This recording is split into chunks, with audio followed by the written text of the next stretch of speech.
Shalom Bapak Ibu Saudara yang saya kasihi dan terlebih lagi Tuhan kasihi.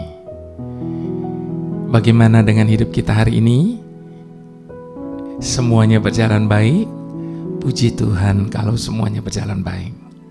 Tapi saya percaya di dalam perjalanan hidup ini tidak selamanya, tidak selalu kita mengalami hal-hal yang baik. Ada saat kita juga diizinkan Tuhan untuk mengalami hal-hal yang buruk, tetapi itu bukan bagian dari rencana Tuhan. Sebab Tuhan tidak pernah merancangkan yang buruk atas hidup kita. Tuhan tidak pernah merancangkan yang jahat atas hidup kita. Tetapi seringkali Tuhan mengizinkan sesuatu yang kelihatannya buruk terjadi dalam hidup kita. Mengapa? Karena hal yang baik dan hal yang buruk itu merupakan satu kesatuan di dalam sebuah proses. Dan hidup ini adalah proses, Bapak Ibu Saudara. Ada banyak orang seringkali protes dan berkata, kenapa sih proses ini gak selesai-selesai? Bapak Ibu Saudara, kalau seringkali kita bertanya demikian kepada Tuhan, izinkan saat ini saya katakan berhenti bertanya kepada Tuhan seperti itu. Kenapa? Karena yang sering kali mempercepat dan memperlambat proses yang terjadi dalam hidup kita itu bukan Tuhan. Tapi yang sering kali mempercepat dan memperlambat proses itu terjadi itu adalah diri kita sendiri. Ketika kita kecewa, ketika kita protes, ketika kita mengeluh, menggerutu, bahkan komplain dan sebagainya, maka percayalah proses itu akan jadi semakin panjang. Namun sebaliknya, ketika kita tidak mengerti apa yang Tuhan sedang izinkan terjadi dalam hidup kita, namun di dalam ketidakmengertian kita itu kita tetap setuju, tetap setia kepada Tuhan, maka proses itu akan menjadi semakin cepat selesai. Jadi berhenti mengeluh, berhenti protes, berhenti komplain. Jalani saja proses yang harus kita jalani. Itu sebabnya tema renungan saya pagi ini adalah siap menjalani proses. Whatever. Mari kita berdoa terlebih dahulu. Bapa, pemilik hidup kami, Engkau mengatur alam semesta begitu rupa.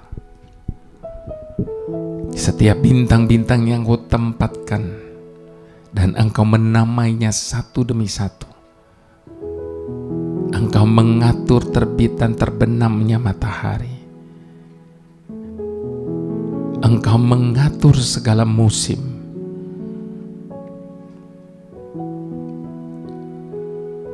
Apalah artinya? Apakah sulitnya bagimu untuk mengatur hidup kami? Itu sebabnya saat ini kami mau berhenti bertanya mengapa. Kami mau berhenti bertanya kenapa. Karena kami percaya apapun yang sedang Kau buat, apapun yang sedang Kau izinkan terjadi dalam hidup kami hari ini, semua itu merupakan bagian dari proses kehidupan yang harus kami jalani. Dan beruntungnya kami ketika kami menjalani setiap proses yang ada, Engkau tidak pernah sedetik pun meninggalkan kami. Ketika kami harus menyeberang melewati air, itu tidak akan membuat kami hanyut karenanya. Ketika kami harus menyeberang melewati lautan api, itu pun tidak akan menghanguskan kami. Terima kasih Tuhan untuk setiap proses yang ada. Karena lewat setiap proses yang ada itu mendewasakan kami. Itu menjadikan kami lebih kuat dari sebelumnya. Terima kasih Bapa. Terima kasih. Haleluya. Di saat ku tak mengerti perkara yang sedang ku alami kini, ku percaya Kaulah Tuhan yang tahu apa yang sedang Kau lakukan di saat ku tak mengerti perkara yang sedang ku alami kini. Ku percaya Kaulah Tuhan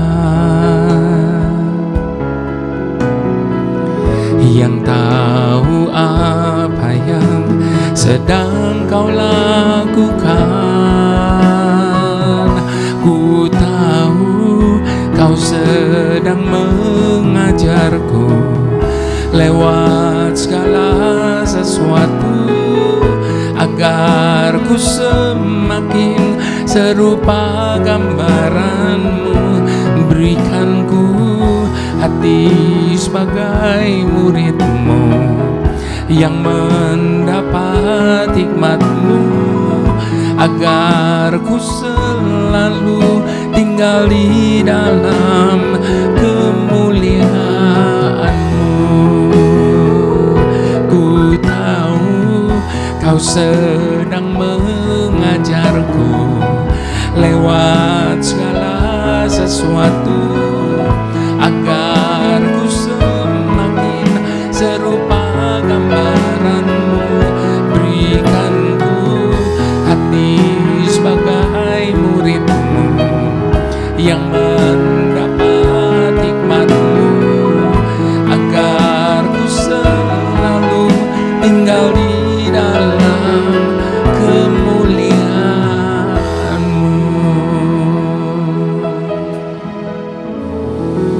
Setiap proses yang Tuhan buat dalam hidup kita adalah untuk kita menjadi semakin serupa dengan gambaran kita dan tinggal di dalam kemuliaan-Nya. Mari kita buka firman Tuhan dari kitab Roma 5 ayat yang pertama sampai ayat yang ke-11.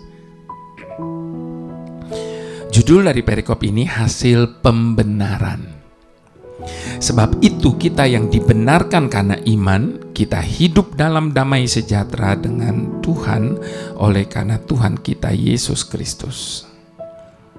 Oleh Dia kita juga beroleh jalan masuk oleh iman kepada kasih karunia ini. Di dalam kasih karunia ini kita berdiri dan kita bermegah dalam pengharapan akan menerima kemuliaan Tuhan.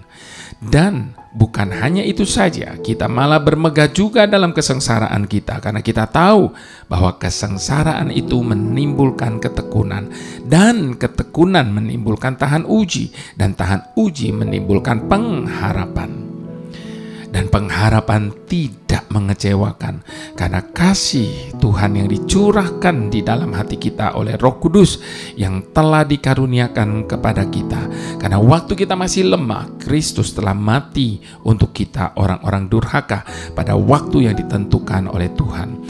Sebab tidak mudah seseorang mau mati untuk orang yang benar, tetapi mungkin untuk orang yang baik ada orang yang berani mati. Akan tetapi Tuhan menunjukkan kasih-Nya kepada kita oleh karena Kristus telah mati untuk kita ketika kita masih berdosa. Lebih-lebih karena kita sekarang telah dibenarkan oleh darah-Nya, kita pasti akan diselamatkan dari murka Tuhan. Sebab jikalau kita ketika masih seteru diperdamaikan dengan Tuhan oleh kematian anak-Nya, lebih-lebih kita yang sekarang telah diperdamaikan pasti akan diselamatkan oleh hidup-Nya. Dan bukan itu saja, kita malah bermegah di dalam Tuhan oleh Yesus Kristus Tuhan kita, sebab oleh Dia kita telah menerima pendamaian itu. Saya mengutip sekali lagi ayat yang ketiga tadi, Bapak Ibu Saudara, dikatakan kita malah bermegah di dalam kesengsaraan kita. Karena kita tahu bahwa kesengsaraan itu menimbulkan ketekunan. Bapak Ibu Saudara, saya yakin semua orang tahu bahwa diamond atau berlian adalah salah satu batu mulia yang sangat mahal harganya. Berlian juga seringkali menjadi tolak ukur untuk menunjukkan status seseorang yang memakainya. Adapun harga berlian sangat bervariasi, mulai dari puluhan juta, ratusan juta, miliaran, bahkan hingga angka triliunan. Dan saya pernah membaca, Bapak Ibu Saudara, sesuatu yang saya tidak bisa percayai. Kenapa saya tidak bisa percaya? Salah satu berlian yang paling mahal di dunia ini adalah The Cullinan Diamond, yang harganya diperkirakan mencapai 4 triliun rupiah. Believe it or not, fantastis bukan? Pada kenyataannya tidak bisa dipungkiri bahwa berlian memang sangat indah, menarik untuk dilihat. Dan tidak perlu heran kalau berlian ini selalu dikenakan oleh para bangsawan dan orang-orang terhormat. Nah, Bapak Ibu Saudara, sangat menarik jika kita mempelajari lebih lanjut tentang berlian ini. Salah satunya adalah fakta bahwa berlian sebenarnya berasal dari karbon yang mengalami pengendapan selama ribuan tahun. Dari karbon bisa menjadi batu permata yang begitu mahal harganya. Mengapa bisa terjadi demikian? Karena karbon tersebut bersedia mengalami proses demi proses dalam waktu yang sangat begitu panjang. Karbon tersebut mengalami proses alam berupa tekanan, gesekan alam, pengendapan untuk waktu yang sangat panjang itu. Dari proses yang dialami karbon hingga menjadi batu permata yang sangat mahal ini, kita dapat belajar bahwa proses kehidupan juga sangat diperlukan untuk mengubah dan membentuk hidup kita. Mengubah dan membentuk karakter kita menjadi sesuatu yang indah dan bernilai. Masalah yang datang silih berganti, tekanan hidup yang terasa begitu berat, bahkan pergumulan hidup yang menyita tenaga dan air mata. Kita harus alami bahkan untuk waktu yang begitu lama. Sama seperti karbon, mengalami tekanan, gesekan alam, pengendapan dan sebagainya. Juga untuk waktu yang lama. Sampai dia bisa berubah menjadi batu permata. Semua itu dipakai. Semua itu merupakan alat yang dipakai Tuhan untuk membentuk, menempa, dan mengasah hidup setiap kita. Sayangnya, ketika mengalami proses, ada begitu banyak orang yang hanya fokus kepada rasa tidak nyaman yang dialami. Pada saat tekanan itu datang, dan bukan berfokus pada hasil dari setiap proses yang dihasilkan di waktu yang akan datang. Layaknya sebuah berlian, semua itu ada proses.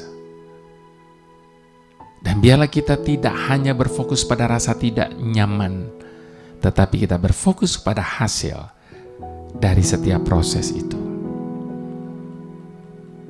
Itu sebabnya Bapak Ibu Saudara, jika kita tidak bersedia mengalami proses dari Tuhan, maka selamanya kita hanya akan menjadi karbon belaka. Namun sebaliknya, proses dari Tuhan akan mengubah hidup kita. Seperti Yusuf yang mengalami proses dari seorang budak sampai menjadi seorang raja. Tentunya proses yang dialaminya tidak mudah, sama sekali tidak mudah. Musa dari seorang gembala domba sampai menjadi pemimpin besar setelah mengalami padang gurun. Daud dari seorang gembala domba sampai menjadi gembala Israel. Layaknya waktu yang dibutuhkan karbon untuk menjadi berlian. Demikian juga mereka-mereka, Yusuf, Musa, Daud, mengalami proses hidup yang begitu panjang. Yang menjadi pertanyaan, lalu bagaimana dengan kita? Bersediakah kita mengalami proses dari Tuhan? Kesediaan kita mengalami proses menentukan apakah kita menjadi berlian atau tetap menjadi karbon belaka. Yang mau mengalami proses daripada Tuhan, mari sama-sama kita mau katakan, di saat ku tak mengerti perkara yang sedang ku alami kini, ku percaya Kaulah Tuhan yang tahu apa yang sedang Kau lakukan. Di saat ku tak mengerti perkara yang sedang ku alami kini, ku percaya Kaulah Tuhan yang tahu apa yang sedang Kau lakukan. Ku tahu Kau sedang mengajarku lewat segala sesuatu, agar ku semakin serupa gambaran-Mu. Berikan ku hati sebagai murid-Mu yang mendapat hikmat-Mu, agar ku selalu tinggal di dalam kemuliaan-Mu. Ku tahu Kau sedang mengajarku lewat segala sesuatu, agar ku semakin serupa gambaran-Mu. Berikan ku hati sebagai murid-Mu yang mendapat hikmat-Mu, agar ku selalu tinggal di dalam kemuliaan-Mu, agar ku selalu tinggal di dalam kemuliaan-Mu, agar ku selalu tinggal di dalam kemuliaan-Mu.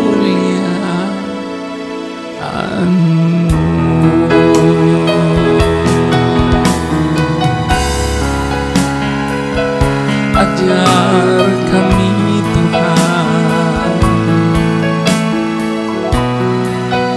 bentuk hidup kami seturut kehendak-Mu.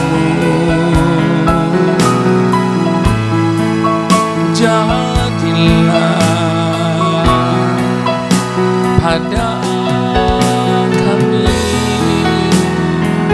seturut kehendak-Mu.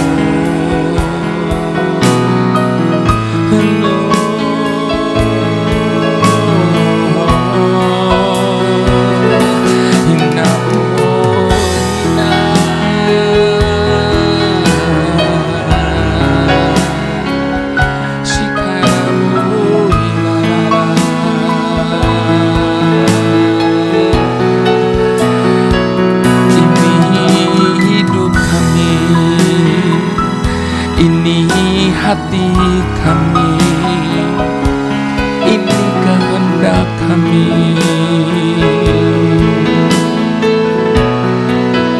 Kami letakkan di tangan-Mu. Buat apa saja yang Engkau mau buat dengan hidup kami, Tuhan. Ambil alih seluruh hidup kami. Genapi seluruh rencana-Mu sempurna atas hidup kami. Jangan biarkan kebebalan kami menghalangi sebagian saja dari rencana-Mu tidak terjadi. Matikan kehendak yang ada dalam diri kami. Biarlah kehendak itu kami letakkan seturut dengan kehendak-Mu. Kami serahkan hidup kami sepenuhnya. Sebab sesungguhnya Engkaulah Tuhan yang berdaulat atas hidup kami. Engkau adalah Tuhan, pemilik hidup kami. Haleluya, haleluya, haleluya. Tuhan Yesus, panutan dalam hidup kami. Betapa sering kami bersikap seperti Petrus. Seringkali kami menggebu-gebu menyatakan kasih kami kepadamu. Kami akan setia selamanya. Bahkan di atas segalanya kami akan tetap memilih-Mu. Namun di saat dunia menawarkan begitu banyak hal kepada kami, kami masuk ke dalam sebuah dilema antara setia kepadamu dengan apa yang dunia tawarkan bagi kami. Sehingga kami seringkali memilih untuk mundur sejenak dari kasih dan hadapan-Mu, Tuhan. Maafkan kami. Itu sebabnya hati kami menjadi susah karena telah seringkali mengecewakan-Mu. Kami telah mengumbar begitu banyak sekali janji kepadamu yang tidak dapat kami tepati. Kami telah berencana berbuat baik, namun hal itu belum kami laksanakan. Sungguh kami tidak layak untuk menerima kasih-Mu. Perasaan bersalah dan malu selalu melingkupi hati kami. Dan perasaan ini seringkali menyeret kami menjadi orang yang gagal untuk hidup seperti yang Engkau kehendaki. Dan yang lebih buruk lagi dari rasa bersalah itu adalah perasaan takut bahwa kegagalan kami telah memisahkan kami dari kasih-Mu. Bukan kegagalan sederhana yang telah mengakibatkan kami tersandung. Sebaliknya kami telah melipat gandakan dosa-dosa kami, sehingga menjadi gunung yang menghalangi pandangan kami terhadap kemurahan-Mu. Itu sebabnya kami perlu mendengar perkataan-Mu yang selalu dipenuhi dengan kemurahan yang tidak berkesudahan. Bagaikan hujan yang menyegarkan jiwa kami. Perdengarkanlah perkataan-Mu segera ya Tuhan. Kami haus akan kemerdekaan pengampunan-Mu atas segala kelalaian kami di dalam pengiringan kami akan Engkau. Tarik kami untuk lebih dekat kepadamu, karena kami tidak mempunyai cukup keberanian untuk itu. Hanya karena kasih karunia-Mu lah kami boleh tinggal dalam tuntunan dan kasih sayang-Mu Tuhan. Terima kasih Bapa. Terima kasih.